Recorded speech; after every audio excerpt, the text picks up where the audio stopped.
Hi, I'm Chris Gabbitas, Artistic Director of Phoenix Chorale, and I'm delighted to be here today speaking with Eric Holtan, who is the music director of True Concord, the other professional choral ensemble, the other large professional choral ensemble or chamber choir in Arizona. And we're having a chat today in advance of a very special project which the two ensembles are collaborating on during October 2024. It's the first time these groups have worked together. True Concord's been around for about just over 20 years now. Phoenix Chorale's been around a little bit longer, but only for about 30 years as a professional ensemble. And I'm delighted to welcome Eric Holtan. Good to see you, Eric. Good to see you, Chris. Thanks so much for including me on this. I can't tell you how excited I am, how all of us at True Concord are excited about this collaboration. We've been talking about this for years, and finally it's happening, and I can't wait. Yeah, we feel the same. And I think it was when I first joined the chorale in about 2019, I started reaching out to as many choral directors as I could around the state of Arizona. It's such a hotbed for choral music, and I didn't know many of the main players. And so I did my research and I reached out to you originally, and it's taken a few years, but we've had other concerns that have happened since 2019. Right. One of the things that I'm in awe of is the concept of a founder director, and of course, you are the person who you're entirely behind True Concord and the Genesis. And I wondered if you could speak for a few moments about how you came to found True Concord, where the name inspiration came from, and how your journey as an organization is going so far. Well, thanks, Chris. I appreciate that. Yeah, 20 years. It's like, so where have those 20 years gone? I like to say that some people start companies in their basements or in their garages or in their dorm rooms. I started True Concord in the music library of the University of Arizona as I was staring out the window trying to type one page a day on my dissertation as I was finishing my degree at the university, thinking, what am I going to do next? But I'd always had this dream of having a professional group. And my studies at the U of A were special in that I was studying choral music, obviously, but I had the opportunity to minor in orchestral conducting. And at the U of A, there was a real emphasis on the choral orchestral masterworks. And so I was around these big pieces, and I just had a very special connection to and feeling about these works that integrate instrumentalists and singers. Don't get me wrong, I come from the Lutheran choral music tradition up in Minnesota. I have a deep affection for a cappella music, sacred a cappella music. But there was just something about bringing the two forces together in doing works like the Duruflé Requiem. I've had the great opportunity of doing the organ version of the Duruflé, done the chamber orchestra version of the Duruflé. Someday I'm going to do the full orchestra version of the Duruflé. But anyway, True Concord is Tucson's only professional chamber choir and orchestra. So we do a focus on the Masterworks, but also new music and especially American music. We've commissioned and premiered a number of works over the years. The other story I love to tell is so I'm back at the U of A, and I'm still a student, and I'm trying to staff this ensemble that I've started. And so I asked my pals from music school, and I say, we're going to have 4 rehearsals and 2 performances, and I'm going to pay you $100. I've got my business plan, I've got it all mapped out. And this is back in 2004, and grad students are like, $100, yeah, sounds great. So we had the rehearsals, we had the performances, they were very well received. Then I counted all the money, and I could only pay them $50. But as I like to say, we've been paying them more ever since, and it's been quite a journey with True Concord. But I'm just so grateful for this community, this Southern Arizona community, that has supported this organization, and through the Great Recession and through the pandemic, and we're standing tall. I think that's extraordinary. And to pay the musicians right from the first performance is, I mean, that's extraordinarily noteworthy and laudable. I mean, even when I was back at university, we would put performances on as students, and even if you were a graduate, nobody would get paid. And I can remember, obviously from my time in the King Singers, when that group was founded, they weren't paid for months, if not years, to start with. And then it was a little bit here, a little bit there. And I was involved in the early days of Voces 8 when they were still at university as well, and they were doing gigs for free as well. So it's really, really rare. And, I salute you on that. It's an extraordinary thing to do, but very, very important to acknowledge the value and the worth that musicians have. I think that's imperative. And so the early days of True Concord, the musicians were drawn just from U of A. How did you expand that to where it is now, where I believe you have some musicians from Arizona, but you also fly them in from out of state? Well, we do. And, Tucson's a small market. It's not Phoenix. We're a fraction of the size of Phoenix. So there's a limited pool of professional choral singers. And so just by virtue of that, we've had to look beyond Tucson to staff our choir, because we've set a standard in terms of the kind of quality we want to achieve with our music making. And yes, we've been committed, as you said, from day one to paying our musicians a fair wage. It has been a journey, by the way, in doing that. In fact, as you know, there are still people who come to concerts and, oh, your singers are paid. They're surprised that we'd be compensating singers, but no one would ever doubt whether instrumentalists would be paid. And so part of our mission has been to try to elevate in the public consciousness the status of the vocal musician on par with the instrumental musician. So that's been part of our focus. But in terms of staffing the choir itself, yes, we had to look elsewhere. We looked at and have had folks from Phoenix and from in western part of the United States, but we have people coming from New York and Boston and Chicago, and it's not a unique model. There are other organizations that do it. Again, I think out of necessity. It's certainly not because we don't like working with local people. It's just there are only so many local people who specialize, and let's face it, this is a real specialty.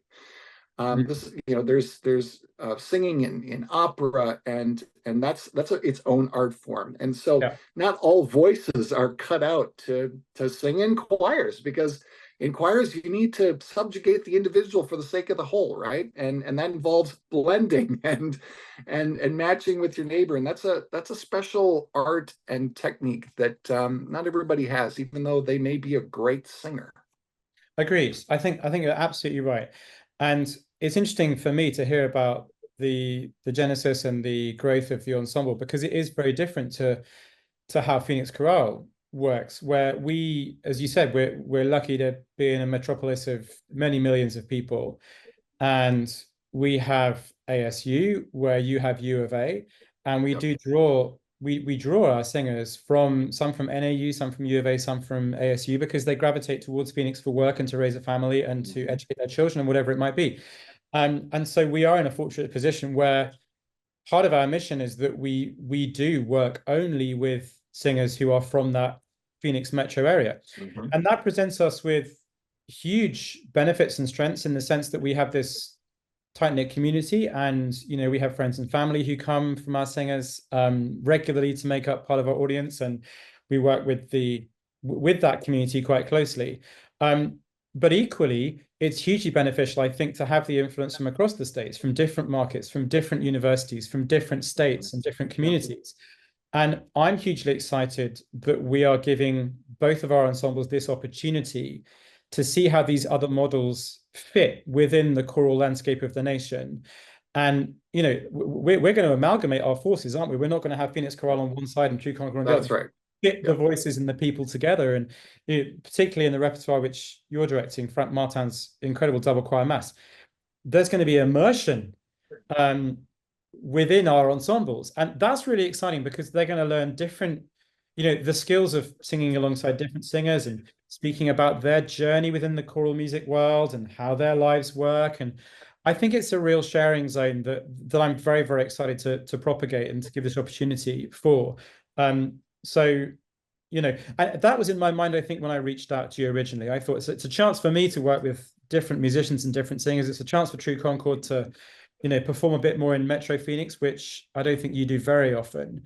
And I was thrilled when, in fact, it was you who started this conversation and emailed me about 18 months ago, I think, to say, hey, what can we do? How can we put something together? And and then we heard about Camelback, didn't we? And speak a little bit about your relationship with Camelback and about the organ and how we came to put the project together. Well, yeah, happy to. And I just want to echo what you said about bringing singers together. And you asked about uh, the genesis of True Concord. So I want to go back to that because it relates here. So the etymology of the word concord is hearts together. And the two words, True Concord, are Shakespearean. It comes from his sonnet number 8, in which he describes music's power to bring people together. Hmm. And so this is what we do. This is what you do in Phoenix. This is what we do here in Tucson. This is what singers and choirs do everywhere, right? They come together through their shared passion and commitment and love for communal singing. It Yeah. it is it's it is such a special endeavor that it's beyond voices combining. It's hearts combining. It's minds coming together. We talk about those pin drop moments, those moments, we've all had them. They're our drug of choice in our profession, right? When everybody in the room, audience and artists, are just perfectly still because you can hear a pin drop because everybody's mind and heart are in the same place at that one moment. That's what keeps us going back to the practice room and the rehearsals, because that is so powerful.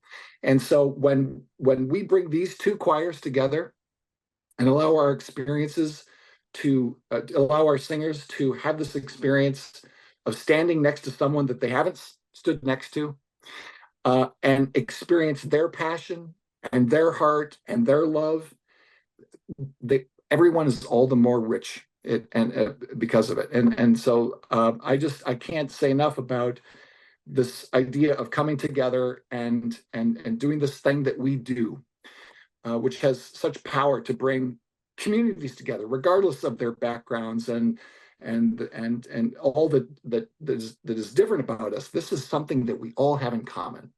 And music speaks that music is that universal language that speaks to us all.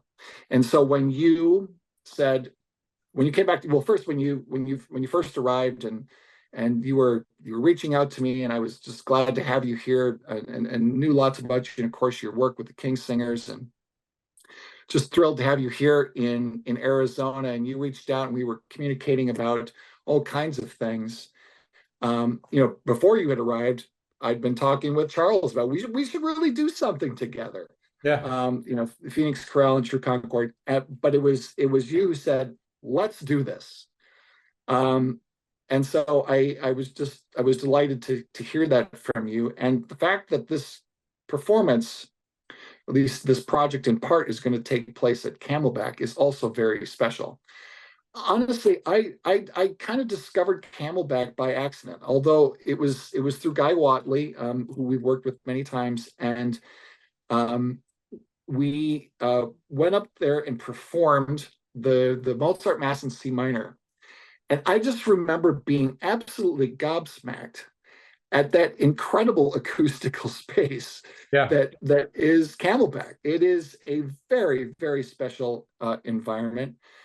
And there's something just deeply spiritual about that space. And it's the acoustics and the light and the brightness of that space that is so conducive to opening one's heart into making music, that we've tried to come back there as much as possible. We've performed there a few times. We've recorded 2 albums there. One that we just released, an album of music by Jake Runestad, another one forthcoming, music of Jocelyn Hagen. Mm-hmm. And we pack everybody up and go up there. It's not the most convenient thing to haul up our whole operations to go up there, but it is so worth it. Yeah. Because it's such a unique and special place. The acoustics are incredible, and I can remember when I first arrived in Phoenix, the then chief executive Jen Rogers taking me there, and as we were driving there, she seemed to have so much excitement and pride, and I didn't really know what to expect. And then when I walked in, it doesn't look like much on the outside, but you walk in and Right. it's almost like you're walking into some sort of Bond villain's underground lair, huge, very living rock. And there's a bit of glass and a bit of rock and a bit of wood. And there's several churches around Phoenix, which are some pinnacle Presbyterian churches, similarly incredible. Yes. But the acoustics in Camelback are extraordinary. And I don't know about you, but you know, we perform there several times a year. We've recorded there during my time. The one thing it was missing was a pipe organ. It didn't have a pipe organ. We couldn't do accompanied organ repertoire. We couldn't do organ recordings in there. And in fact, I had some organists who shall remain nameless saying, I'd love to accompany Phoenix Chorale. I'd love to collaborate with you, but if you're performing in Camelback, I won't do it. Yeah. And so this was a sense of loss, but the church knew it, and the church has been supportive of our ensembles. And Guy, of course, a wonderful organist who you mentioned, is supportive as well. And they knew that this was something missing. And so a couple of years ago, this project became apparent to us. It had been simmering away underground for a while, but the news broke that they were putting an organ in, a Fisk tracker, a very basic in terms of technology, but very wonderful in terms of musicology and musicianship, if you like, an organ building technique. And it was the most exciting thing. And I think from that point, the genesis of an idea took root in my brain. We must celebrate this. We must do something special. And it seemed like the great opportunity to work with True Concord. And I was delighted when you emailed me beginning of last year, because that was the opportunity we needed to have a springboard and say, yeah, let's make it. This is what we're going to do. Let's make it happen.